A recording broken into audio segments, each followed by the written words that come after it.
Now, ladies and gentlemen, welcome again to the analysis of YOLENO TV.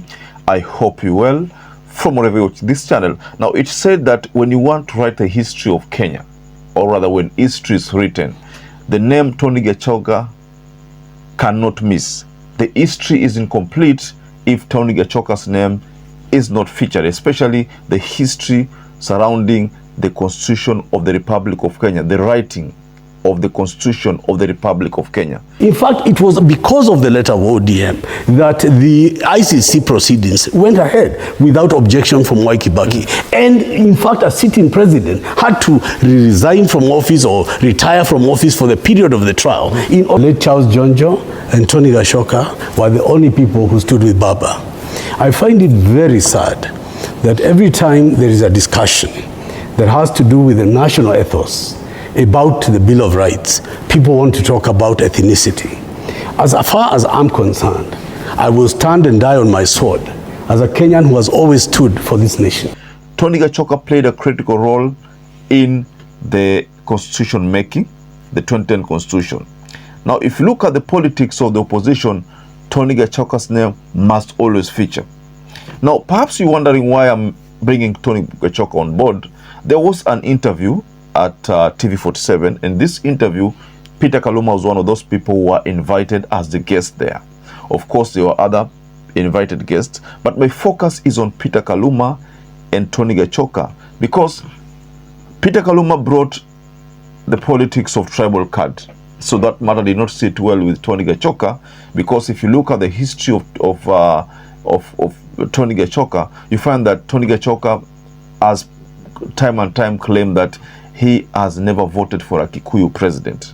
Especially, he didn't vote for Uhuru Muigai Kenyatta. And he has said that all the time he has been voting for Raila Odinga. But of course, Raila has not been winning, or has never been pronounced a winner in these elections. So, Tony Gachoka sought to set the record straight. And Peter KALUMA was seen to be regretting the move he made of trying to attack people like Tony Gachoka. Mind you, this matter is coming at a time whereby there is already tension after the statements which Edwin Sifuna delivered during the explosive interview at Citizen TV. You still remember that interview that has gotten some ODM members wanting to remove Edwin Sifuna, because Edwin Sifuna has refused to align himself with the faction working with the UDA. Now, there's something here from Tony Gachoka also which we cannot ignore, the fact that Tony Gachoka was delivering the message to Raila Odinga. There was a very strong reason why he chose to deliver the message directly to Raila Odinga, because Raila has a history which he seems to be forgetting. You know, that's the point here. Tony Gachoka is trying to remind Raila Odinga about the struggles, that look here, if you continue aligning yourself with William Samoei Ruto, then you will find yourself losing out. So it's a very strong message, and I'm going to share the video so you can get to understand what Tony Gachoka said. So before I share the video, ladies and gentlemen, kindly take this opportunity, like this video, subscribe to our channel, and to our existing subscribers, thank you so much for your support. Now, without wasting much time, ladies and gentlemen, I wanted to pay attention to this video. This is what Tony Gachoka told Raila Odinga and Peter KALUMA. I want to be very clear on this studio and this television that my message is not to my right, it's to Baba. I'm telling Baba, who is my friend, this is not right. I'm telling Baba, who is my brother, that this must stop. Because he himself understands that we fought for this constitution. I never saw William Ruto at Bomas of Kenya. I never saw him, well, no reform, no election, but Baba was there. The late Jaramogi Odinga was there. ODM is born of blood, of the movement of this nation. The Orange Democratic Movement came from the struggle towards a new constitutional order. Among and most critical in that constitutional order was the Bill of Rights. I remember Yashpa Guy walking in with James Orengo and Raila Odinga at Bomas of Kenya together with me and Apollo Jonjo, where we insisted that the Bill of Rights must be ingrained in the constitution of the country.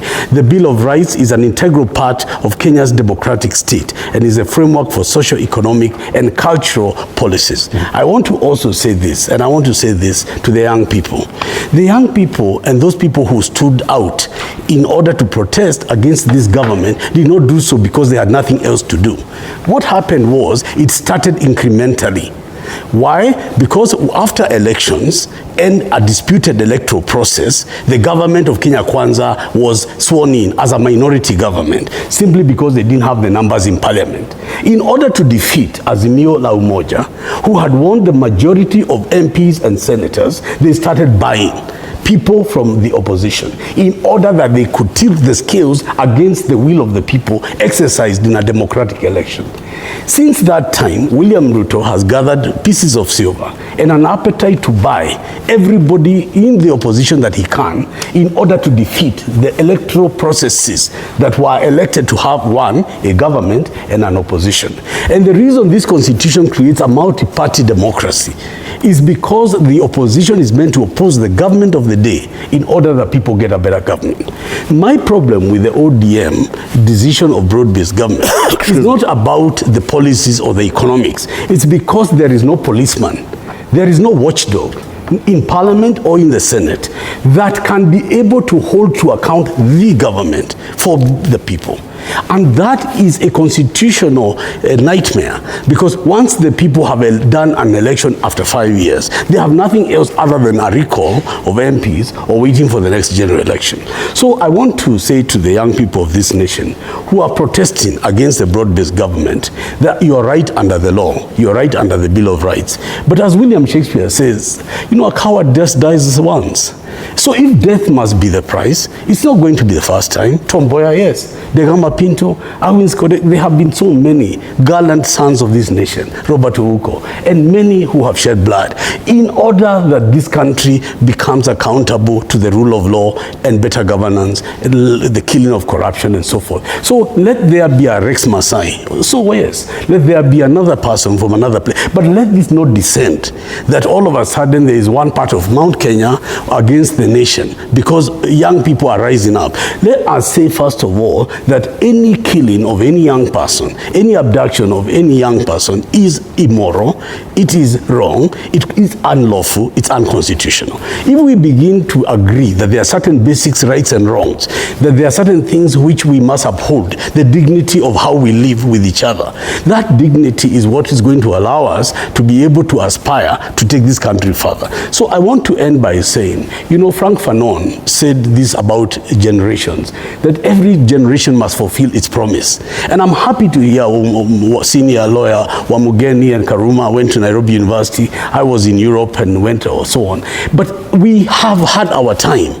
Made mistakes or not, we had our time to fulfill our aspirations and live our dreams. We cannot be the people who sit on our children's future. We cannot be the people that kill their hopes. Right or wrong, let them dream, but let them be at peace, and let them not fear their government, let them not fear their president, let them not fear that, you know, in fact, I remember when the ICC came, 4 people were charged, a sitting president, Uhuru Kenyatta, a police commissioner, Muhammad Ali, a head of civil service, Mudaura, and William Ruto were taken to the ICC by a letter written by the Orange Democratic Party, in part my brother Anyang' Nyong'o, raising the questions about the killings that happened in Naivasha and parts of the Rift Valley following the disputed 2007. So ODM has a history of raising in the international order the question of human rights. In fact, it was because of the letter of ODM that the ICC proceedings went ahead without objection from Mwai Kibaki. And in fact, a sitting president had to resign from office or retire from office for the period of the trial in order to be held to account. So I'm telling this president, I'm telling this commissioner of police, I'm telling this head of the civil service, kuna njia uko Hague, and you are not going to go that way. And I'm telling Kaluma, whether he wishes it or he does not, there will be an end to the regime of William Ruto. But the question will not end because of me and you, but the law will never die. Now, very well, ladies and gentlemen, from that video, you can tell that Tony Gachoka is not happy too. The second thing that Tony Gachoka seems to be portraying there is someone who is who is not ready to give up, you know, because he sensed that this government is trying to create fear amongst the youth by introducing things like charges like terrorism. You know, when you say that when someone demonstrates, you charge him for terrorism, and you know that terrorism has a bail ambayo ni ngumu kabisa kidogo, na most of the time hizi bail huwa hakuna. You know, you kwamba you are behind bars for the longest time. So that's why Tony Gachoka is not happy and feeling that the government is trying to scare citizens by charging them with terrorism, so that it becomes very hard for them to get out of jail. So, ladies and gentlemen, what do you think about this statement from Tony Gachoka? Tony Gachoka has delivered something here which I was impressed. I believe you were also impressed, the statements there. So, perhaps if you're watching this video and you've not subscribed, take 1 second and subscribe, like this video. Till we catch up again, stay safe and stay blessed.